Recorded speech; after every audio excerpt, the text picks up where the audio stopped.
So it's now my pleasure to introduce our next speaker, Dan Poole. Dan is the founder for social enterprise Crepes for Change, which is Australia's first non-for-profit food truck that redistributes all proceeds into programs that enable disadvantaged young people to escape and avoid homelessness. Please join me in welcoming Dan.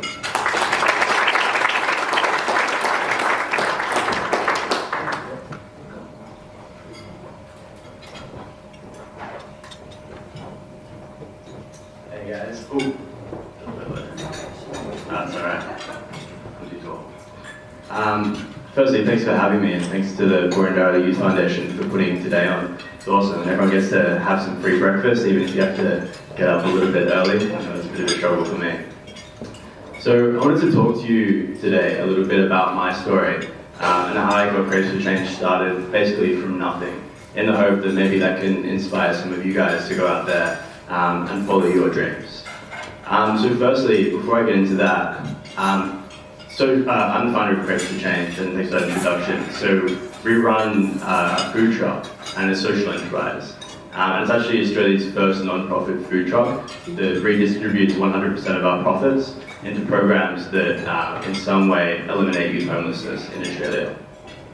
But has anybody actually heard of the term social enterprise before? I know Daisy spoke about it a fair bit. Yeah, a couple of hands? A couple more hands? Cool, a surprising amount. Usually when I say that I get maybe one hand. That's good. But does anybody think they could actually define it? Don't worry, I won't make you. Somebody who doesn't work with, apart from Daisy, okay. So it's actually sort of a trick question, because social enterprise, even though it's a bit of a buzzword that's thrown around a fair bit, in Australia at least, it's something that doesn't have a legal definition, which makes it really sort of hard to explain and conceptualize. But what I like to use to describe it is that it's somewhere that's about halfway along the lines between a traditional business and a charity, in the sense that it generally goes out there and creates a product that somebody really loves and somebody wants to buy. But at the end of the day, instead of the profits going into somebody's bank account at the top of the chain, those profits are used to achieve a social impact in some way. So in our case, we run what on the outside looks to be just like a commercial food truck that you'd see if you go to a market or a festival. But you know, we're going out there and we're selling our crepes and coffee, and we're trying to make as much money as we can. But it's what we do with those profits at the end of the day that's different. It doesn't go into my bank account, unfortunately, no. That's not why I do it. But all of those profits are redistributed into funding programs that are fundamentally about enabling young people to help themselves and get themselves out of their situation. So the seeds for Crepes for Change really started when I was about 16. And I was studying at the State Library, studying for my BC exams, and I would go across the road to Melbourne Central to a little cafe there called Street. And at the time, even though they've got slogans blazoned all over their cafe, I don't know, I just wasn't attentive enough to see that. I didn't realise that they were a not-for-profit and that all of their profits went towards eliminating youth homelessness. But I would get a coffee there and I'd start to know the people who worked there. And then one day I realised, I started talking to them and said, so what's Street all about? And it turns out that everybody who was working at that cafe had at some point in their lives been homeless. And when they told me that, I was kind of shocked at the things that came to my head. Because I realised, the first thing that I thought was, you guys are so normal. And then I realised in saying that, all of the preconceptions and prejudices that I had ingrained about homelessness and about what it means to be homeless. I said, why shouldn't they be normal? Why should they be different from anybody else? And I realised that because they had a stable job and because they were seemingly succeeding in society, that's why they seemed normal. And I thought, I just had this idea in my head that once you become homeless, that's sort of the end of the game.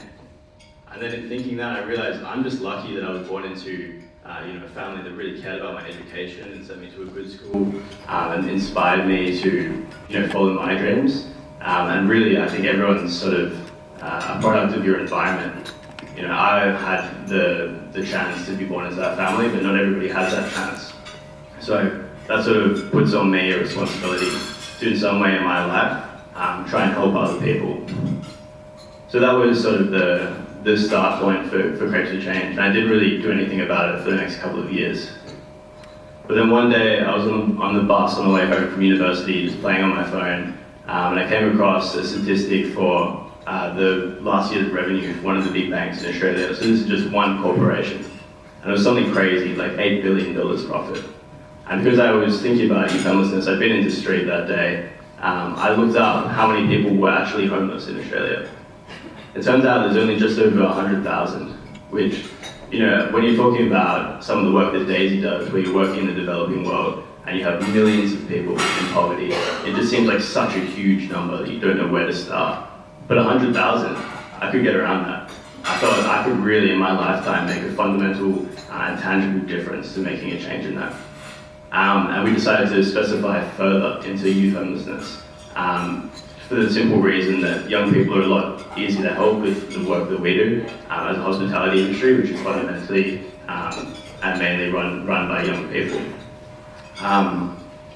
So yeah, I got my calculator out of my phone, and I divided $8 billion by 100,000 people. And it turns out that this one corporation in Australia could not only support every homeless person currently that exists in Australia, but they could support about 10 times the amount that exists, and that's just one corporation. So like Daisy, I was inspired at that moment by the power of business. So I wasn't expecting, you know, these big banks to go and give all their profits to homeless people. But I thought, if they can make this much money, and this much money can have this much impact, imagine if we could in some way incorporate that into the traditional conception of business. And imagine if we as consumers can choose to buy thank you water, or choose to put your money into another social enterprise that's delivering a social impact. We could really be seeing some real change in the world. So I kind of had this idea already at that point of some sort of little crepe stand that I would go maybe to St Kilda Beach in the summer and make some crepes. And I thought maybe I could incorporate a social enterprise element into that. So I went home and I had a chat with my brother, who worked with me at the time in another bakery in Melbourne. I said, hey man, what do you think about this idea? What if we get this started? He's like, yeah, sure, but I don't have any money, do you? I'm like, I've got about 50 bucks. How much do you have? It's like, I've got about 100. So that put us at about $150. It was a long way away from the $30,000 we needed for our first van. But a couple of my other friends and awesome social entrepreneurs in Melbourne had a lot of success with crowdfunding campaigns. And so, which is basically, for those who don't know, it's, if you've heard of Kickstarter, it's basically a way for, if you have an idea, to go onto the internet, find people to back your project, and you can really get it started. So I think now has never been a better time for starting a business. Definitely the economic climate means that as young people, it's a pretty scary thing going to university and coming out and, you know, trying to find a job. The Foundation for Young Australians did a report a couple of months ago saying that I think 80% of the jobs that university students are currently studying for, by the time we graduate, or in 20 years, they won't actually exist. So we're going to university and we're studying for jobs that won't exist when we get there. So that means as entrepreneurs, we can really create those jobs, and through social enterprise, we can create jobs and also create businesses that are having an awesome impact in our society. So we started a crowdfunding campaign, sort of with the idea that we'll get it started, and if it works, then it works. If it doesn't, we're in the same position as we started off with, you know, $150 and no real way to do it. But we were overwhelmed with support, and we managed to raise about $12,000, which was enough to buy our van without any of the equipment and any of the nice designs that you can see there. And we're just like, wow, that's amazing. People were getting behind our idea, and it's going to happen. So at that point, I'm currently a fifth year, which is scary to say, arts law student at Monash. I deferred for a semester to really get it started. And at that point, I was applying for grants, and that's where I met Kathy from the Bordeaux Youth Foundation, who gave us one of our first grants to get the coffee machine in the van. And yeah, we managed to raise the rest of the money for our van and go out there and buy it. And we spent the next 6 months building it, and then fast forward about 10 months and we're at today. So it's 10 months that we've had our van on the road, and we've been operating. We've managed to raise a lot of money for youth homelessness already, and we've actually just run a second crowdfunding campaign to fund our next stage, which is a coffee cart, which is going to go around and make coffees at corporate events and other events to raise more money for youth homelessness. a lot of people, when I tell them about Crepes to Change, they say, but how did you do it? And I think Ash put it perfectly when he said, who here has told a young person they're too young to do something? Because not that was really my experience growing up, but I think that's sort of the underlying assumption you have as a young person. You sort of put off your future dreams until later in life, thinking, oh, I can't do that now, I'm only 18, there's no way I can pull that off. But the truth is, the only difference between me and any other young person is just that I had a dream and I went out there and I followed it. And I was lucky enough to be successful in bringing that to fruition. So basically, I don't know how I did it. I literally just started. I think that's, no matter who you are in life or what job you do, nobody can really say that they knew where they were going at all points along the journey. And I don't believe that anybody really knows what they're doing in life. So I guess the 3 takeaways for anyone, whether you're in your early career, mid-career, or late career, wanting to become a budding social entrepreneur, is the first one is just do it. Just go out there and get it started. Don't be worried about failing because, what if you succeed? I think Daisy put it perfectly when talking about Dan Flynn, who spent, about probably 20 minutes or so talking about failure. I've heard him talk as well, and it's really amazing. His sort of perseverance that for about 5 years, thank you, his company just kept almost going bankrupt at every turn. But he persevered, and in the end, he's really having a huge difference with his organization. So the second takeaway would definitely be rethink how you think about failure. I think, especially in entrepreneurship, you can't think of failure as the end game, because it's not failure and it doesn't reflect on you. It's all about you going out there and trying and seeing whether an idea works. And so really all you're doing rather than failing is ticking off an idea off the list that doesn't work. The last one is get a team behind you with the skills needed to make it happen. Crepes Change definitely would not have been possible without the team that we had. Going out there, writing grants, talking to events and corporate people trying to get us in the door. And they're really the people who will pick up the slack when you're too tired and you've been working making crepes for 2 days straight. And they're the ones who are really going to have a huge impact in your organization. So don't undervalue them.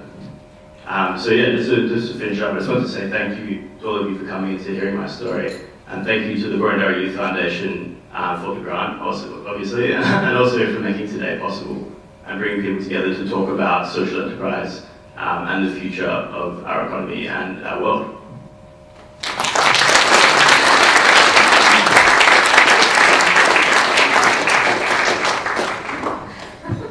That really makes me feel short. Thank you so much, Dan. And I've also got lots of takeaways. This is such an inspiring morning. Thank you so much. And thank you, Dan, for shifting stigma and working on inclusion and providing hope, being so innovative and creating an impact and enabling and empowering our young homeless people.